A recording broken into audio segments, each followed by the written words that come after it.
listening to the Cars of Carlisle podcast, episode 53. Jeff Bangert, Sixpack Garage, and Trans-Am Cuda.com. Cars of Carlisle is your favorite internationally downloaded podcast about all things automotive.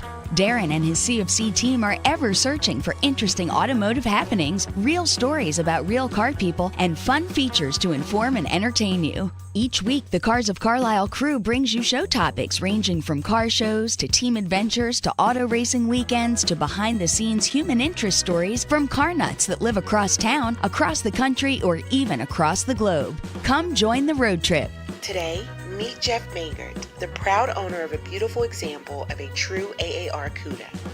Jeff is fervent about preserving and celebrating Chrysler's Trans-Am history, and these all-American racers' muscle cars produced exclusively in 1970. Ride along as Darren interviews Jeff from inside the cockpit of this Mopar fan's Trans-Am Cuda. So, let's get revved up!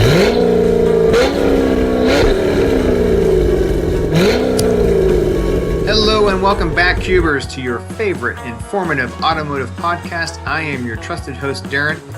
Great to have you back this week. Hope you enjoyed episode 52 with Bill Sangri. Right along this week when I joined Jeff Bangert in his 1970 Trans-Am Cuda. We do the interview on the fly in the car while idling, and then we actually go out and do a test run, do a little bit of driving around and the interview on the move, which is kind of different and a little bit fun. But before we jump into that, I want to say thank you to Gary Liu and the team out on the West Coast, Man Engineering. Appreciate all they do for sponsoring the Cars of Carlisle podcast. So a big thank you to our friends in Santa Clara.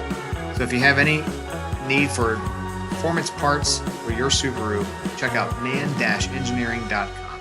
Before we jump into that Cuda, let's do this week's trivia question. And that is, both the Plymouth Cuda and Dodge Challenger, built on the, what was then new E-platform, came with a 340 cubic inch block.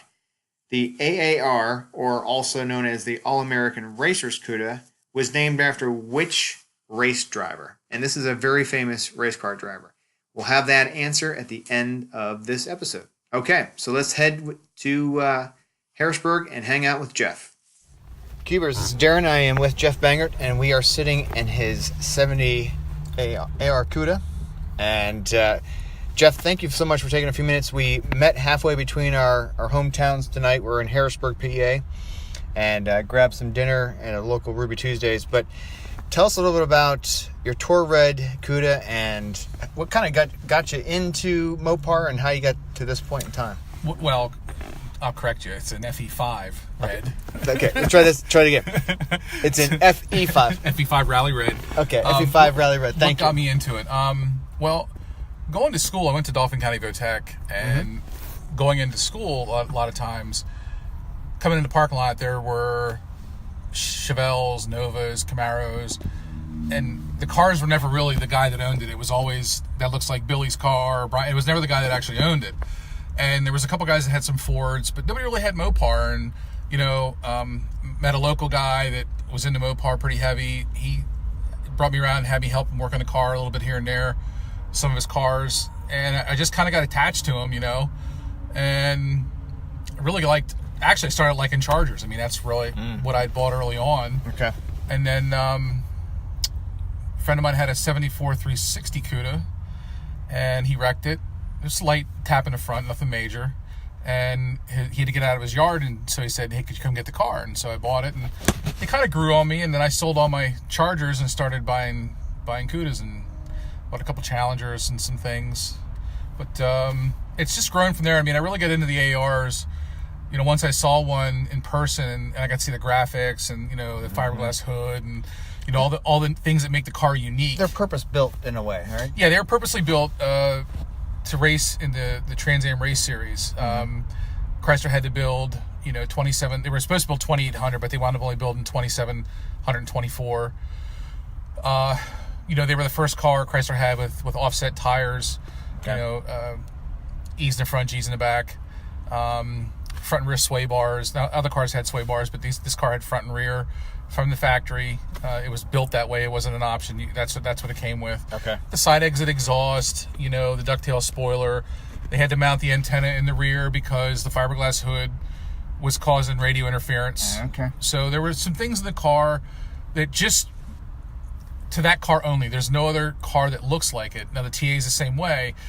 They're a Cuda base and a Challenger base, but the graphics and everything about them are solely to that car. There's nothing else kind of like them. So that's why I got into them. I mean, I thought they were just a neat car, and then started out always wanting one. And I did have a Touareg car, and I had some health problems, had to sell it. And when I went to look for another one, I wound up buying this one. And this car I'm the third owner.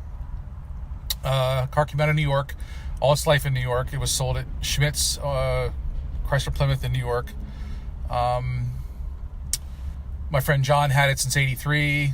I think in the entire time John had it, he might have put 5,000 miles on it. I bought the car in April 2 years ago, and from April till October I put 10,000 miles on it. So what are some of the places where's it gone? I mean, I drove it to Virginia, okay, Maryland. I mean, I drive it everywhere. I mean, any little car show I will go to. Awesome. We'll get together, my friend Wes Cree, a couple of guys in the car club. We'll go to different car shows. I go to Carlisle, obviously. I go to the Nationals. Sure. I had it at the Nationals the first year I bought it. I hadn't been out to Nationals in a long time, so it was kind of seemed like a good idea to take it out and go out there. That's cool that you enjoy it, though, that you actually put the miles on it and have fun. Yeah, and people, sometimes they get all like, oh, I can't believe you drive this car. Oh, I can't believe you drive it. Well, my thing is I bought it to drive it. I bought it to enjoy it. Yeah. Yep. It's putting miles on it, but it's what I like. And I don't some guys enjoy people coming over and looking at the car in the garage and drinking beers and standing there talking about it. I'm more of a kind of guy, I like to go out and drive it. I mean, I'm not going to sit here and be an angel. I do beat on the car occasionally, but, that's what they're about. I mean, they've always been about to enjoy and to drive.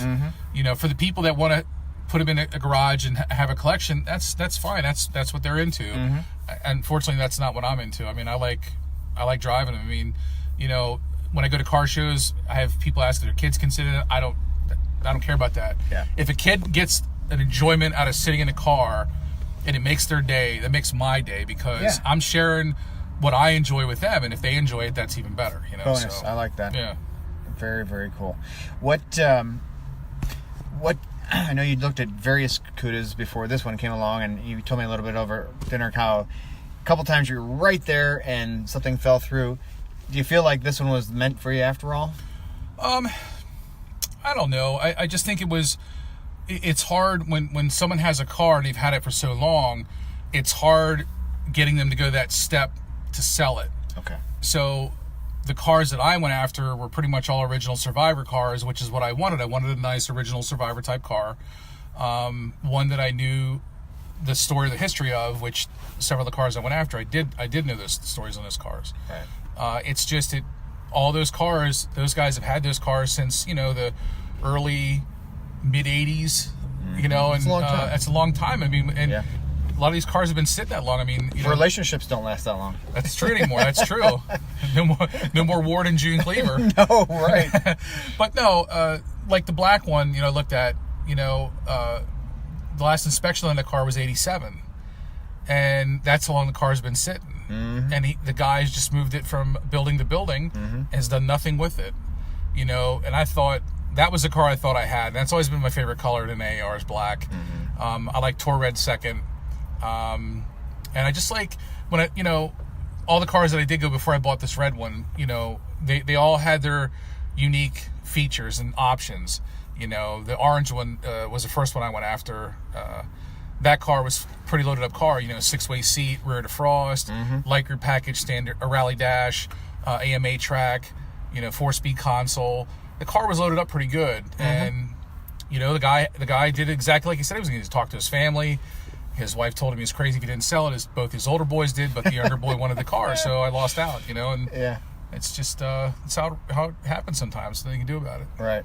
Well, we met at Mopar Madness Club, and what is it about car people, car nuts, the community? What is it that it just really kind of keeps you right in the thick of it, beyond just the vehicles themselves. I think it always is. It's a camaraderie. Is, you know, you can go to a show, you know, you might like Chrysler, but you can appreciate other things, and I appreciate other cars. I like a lot of the Ford stuff. I always have. I'm a big fan of the Boss cars. I like the Boss 302s, yes, Boss 429s. I mean, those are some of my favorite cars. You know, they tie in with the history of the Trans-Am cars, like the AAR and the TA, especially the 302s. Now, the 429s are just a whole other animal. Those cars are just, you know, monsters. I mean, they're massive, and they're fun cars. I mean, if you ever ride one, they're actually really cool. You know, I mean, I know a guy that had one. It took me for a ride one time. They're just amazing. Now they get hot. You know, they heat up really quick, the 429s and stuff. But they're just a neat car. And you know, I think I have a good friend of mine, Mark Miller. He's a Chevy guy, and I can go to his house and we sit and talk about cars all day long. We talk about all kinds of stuff. You know, so it's not just that we don't like the same cars, but it's the car thing in general. And it's that, like I said, that camaraderie. You can go and talk to anybody that's in the cars, and you can strike up a conversation with them. I agree with you. Yeah. And you've had your Trans-Am Cuda.com website for quite some time now. We talked earlier over dinner about some other things, your YouTube channel. I mean, go ahead and put a plug out for what you're hoping to do with that. Well, one of the things I kept getting emails and people would tell me was, why don't you do some, you know, video blogs or videos for the website, kind of like some tutorials on, you know, how to break down a fender tag, or cover, you know, like a six-pack setup and how to set it up and how to work on it, which I'm still learning myself. So, you know, I kicked around for a while. I talked to Barry Washington. Barry runs the Challenger TA registry and the Hamtramck historical site. And we came up with the name Sixpack Garage. That's strictly a YouTube channel that I just started this past week. Kicking around an idea of doing a website, but I think I might just leave a YouTube channel up and run it through transamcuda.com. But we're going to try and cover everything AR and TA and anything six-pack related. So we're going to get into like just six-pack Cudas, six-pack Challengers, Chargers, you know, six-pack GTX. If it's got a six-pack on it, you know, we'll venture into that occasionally. Stray away from the ARs and the TAs, you know, to kind of mix things up a little bit and show a little bit of variety. And we'll show some oddities and some unique things. Like I just did one. I was in Virginia on Sunday and looked at a Survivor car, and I did my first video there. Little sketchy, little. No, I was gonna say, go out, everybody, go out and check it out. It's really good. I mean, I challenge anybody to try and do in a single take something like that. It's harder than you think. It's hard. Yeah, it is harder than you think. And I figure, like I was saying, the more that I do it, the better I'm going to get at it. Of course, yeah. You know, that's with anything. So yeah, of course. But, no, I'm looking forward to what we can do with the YouTube channel. Hopefully, we can put out some information that, you know, will help people if they want to reference it. If they're looking at a car, they can pull it up on their phone or their iPad or whatever, and they can say, well, let me look this up real quick, and they can go there and they can get the information they're going to look for. Like if they're not sure about what the original spare tire, inflator tire is in the car, or if there's something in the car that they're not sure that they're looking at, if it's right or not, they might be able to go to the site and pull that information up, watch a video real quick, you know, and say, okay, it's right, or okay, it's wrong, you know. And it's so much easier, I think, than trying to read about it maybe in a bulletin or something on a board. Right. Because it's being described, but by that person, as opposed to if you're watching a video of a Survivor car, you're like, that's exactly what it looks like. It's a description and the physical seeing it that, you know, will help you make a decision if what you're looking at is right or not. And that is a huge help. You know, that's what I think, but you know, someone might feel different. But I think if they have that visual look and they have somebody there explaining it, it's going to help them to make it a good decision. Absolutely. What about you said some of those oddities or strange cars? Wasn't there like a 4-door Valiant or something you were saying? Like, just to get kind of put a teaser out there of some of the. Well, Barry has a 4-door Valiant. It's a 318 car with a 3-speed in it on the floor, and a young lady actually ordered the car that way. And you know, you don't see a lot of that stuff. Like, you know, I mean, I'm into all the weird stuff too. I like C bodies and things like that, and I like the fin cars from the early to mid 50s. You know, but we want to throw a curve once in a while and talk about something that, you know, is out of the norm. So that's one thing we're going to do. Got to sit down with Barry and figure out how we're going to approach that one. But that's going to be kind of neat. Talk about that little car because it is kind of cool. You know, it's a 318 3-speed. Yeah. You know, stick car. It's quirky. Yeah, 4-door. So it's in a 4-door. So that's the thing. It's weird. It's not like in a 2-door.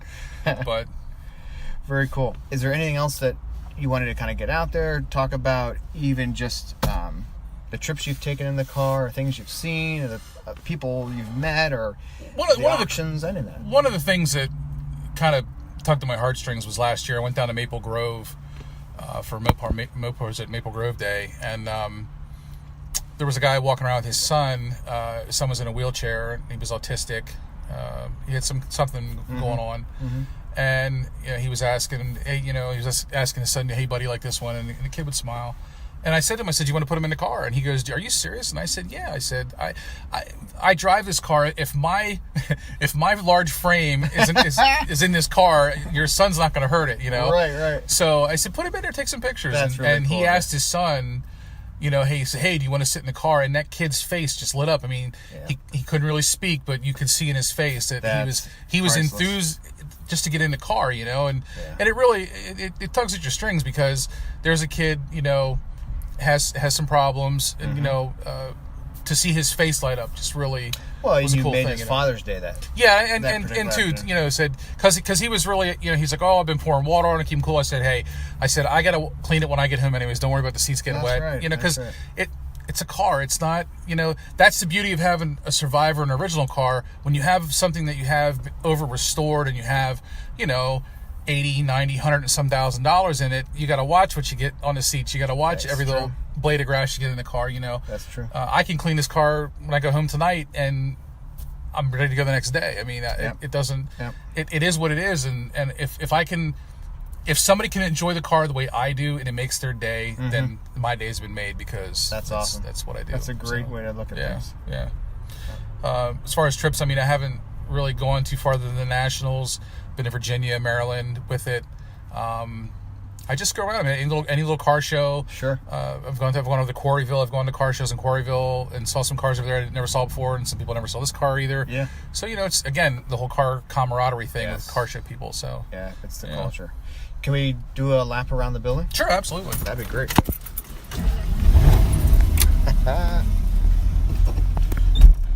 go for more than a lap. All right.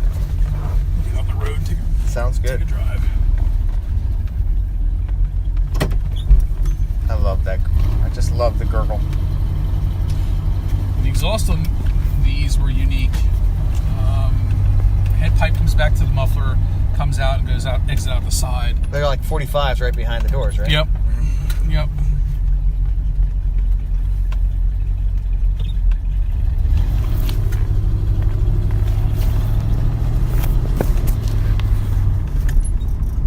Yeah, just even like the hood indicators. That's so cool. Oh, the turn signal indicators for the light gear package. Yeah. That's really neat.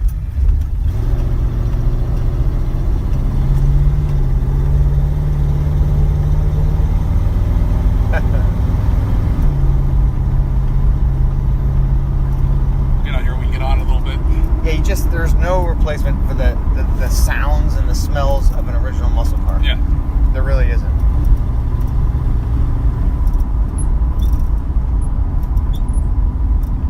I just remember my dad had a 66 Chevy 2 Nova 327, and it was bored over, and it was pretty fun. But you could have blindfolded me, taken me across country, and put me in that car, and I would have known just by the smell and everything of the car. Just know.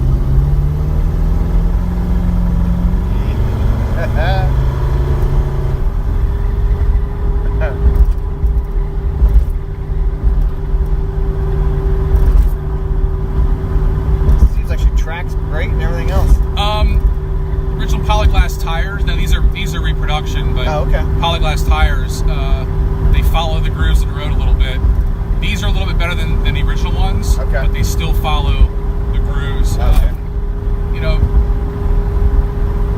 have a set of mini light wheels for this with BF Goodrich radials on that. I think I'll put them back on the car for this car show season, just to kind of give the polyglass a break, because I've probably put about maybe 15,000 miles on it. Wow. So I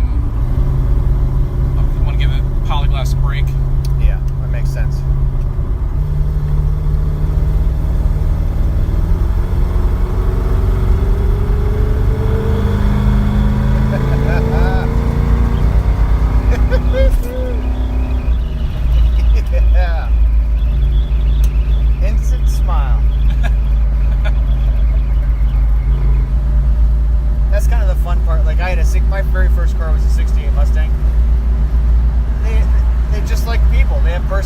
You got to know how to deal with all the little idiosyncrasies. Yep. And a lot of modern cars have no personality. Oh my. Woohoo! Our 70 Challenger 383 car. That's what he grew up in. That's really and that was his first car, in high school. The car they used to tow the camper with. So that's awesome. He's been into it all his life, and he's been everywhere. I mean, the stuff he's found, the stuff that he's bought and sold, saved from sitting and rotting away. Got the cars out where people can enjoy them, let somebody else do something with it. Yeah.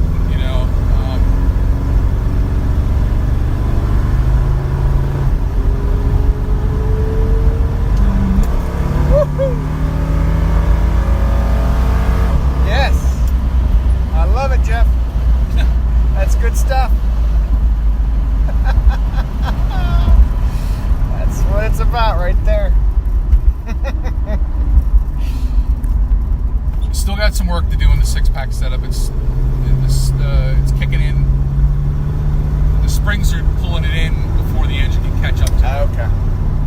I have bought springs. I just haven't had time to play with it. You got to get that right formula down for them so they open up even.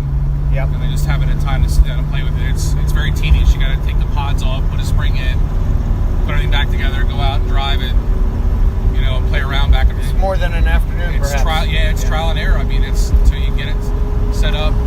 Yeah. You have a colored chart for the springs to tell you which colors are best work for certain situations. You just got to go and work on it. And that's the other part of it is learning how to. I've never had to worry about setting the six-pack setup before. Kind of getting Wes to show me how to do it, and watching some videos here and there, and listening to him when he's working on it. Yeah. It's all new to me. I never set one up before, so.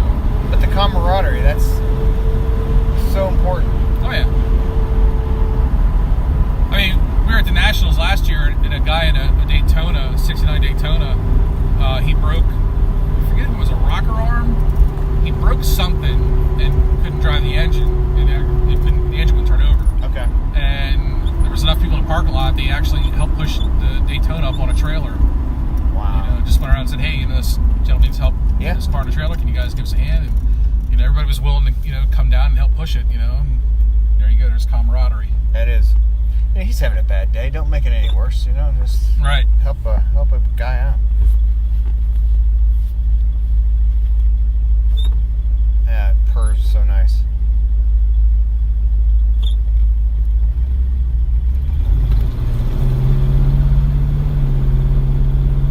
Yeah, I respect the fact that you enjoy it, take great care of it, but you don't just keep it in mothballs and a hermetically sealed capsule or something. Yeah. I can't do that. It's just, for the people that are into that, that's great. That's for them, but sure. I enjoy the car. And those guys that have them, they enjoy their cars too, but for the most part, those cars just sit, and thinking about occasionally, or, you might start up once in a while, keep the oils and the fluids. Because that's the thing too, if you don't keep a car moving, you got to keep all the fluids and everything moving. Yeah. And, you can't just let them sit, because that's not good for them either, No. You got to stretch your legs once in a while. That's right. Look what happens when we all sit on an airplane for 4 hours. That's right. We're a mess.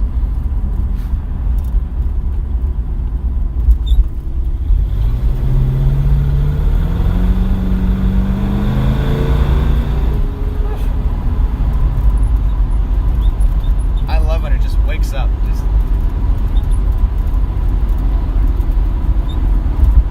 Don't want to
mechanicals, I guess is what I'm trying to say. Right. Now everybody's trying to insulate all that out, and it's just, I don't know, it loses something for me. I love when you can hear all that stuff, and you know, like especially at 4-speed, you can hear all the gears shifting and synchronizers and all that. Yep. That's the beauty of a muscle car. It's visceral. There's the sounds, the smells, the feel. Okay, here's your trivia answer. Dan Gurney, the legendary race car driver that passed just last year, January of 2018. But he was known for being an American race car driver, race car constructor, team owner, and he did something that very few race car drivers have done, and that is he won in sports cars 1958, Formula One in 1962, NASCAR in 1963, in Indy 1967, and the only other two drivers known to have done that are Juan Pablo Montoya and Mario Andretti. In fact, interestingly enough, Dan Gurney, who AAR Racers, the All-American Racers, AAR Cuda is named after, he did something that has now become a staple in all automotive or motorsports racing on the podium, and that is in 67, after he and A.J. Foyt won the 24 Hours Le Mans, Gurney spontaneously sprayed champagne while celebrating on the podium that day. And this has become, as we all know, a major custom of all motorsports events. So it's kind of interesting that Mr. Gurney himself had a say in starting that automotive racing tradition, which you even see it in motorbike racing as well. So that is the answer for this week's trivia question. Before we wrap up, I want to invite you to join next week. We have a lot happening. The show season is really starting to roll along now. We talked about the Spring Carlisle and the auction and just the great vendors and everything with the swap meet. The Import Performance Show is the first true show of the season beyond the swap meet and auction. A lot happening with that. Can't wait for you to be along with that, with Carlisle events and all that is happening here in Carlisle. We'll also continue to do our interviews. In fact, want to give a quick heads up too that there is going to be a new feature that we're hoping to integrate into the Cars of Carlisle podcast network. You're going to hear from two young guns that'll be doing some special features on this show, so stay tuned for that. And you may have noticed a new rev up sound at the beginning of the episode. That is the new car in the Cars of Carlisle stable, and we'll get into a little more of that in the coming weeks, but I'll give you a hint. It's a 427 cubic inch big block. So for now, I'll say drive well, be well, and take care.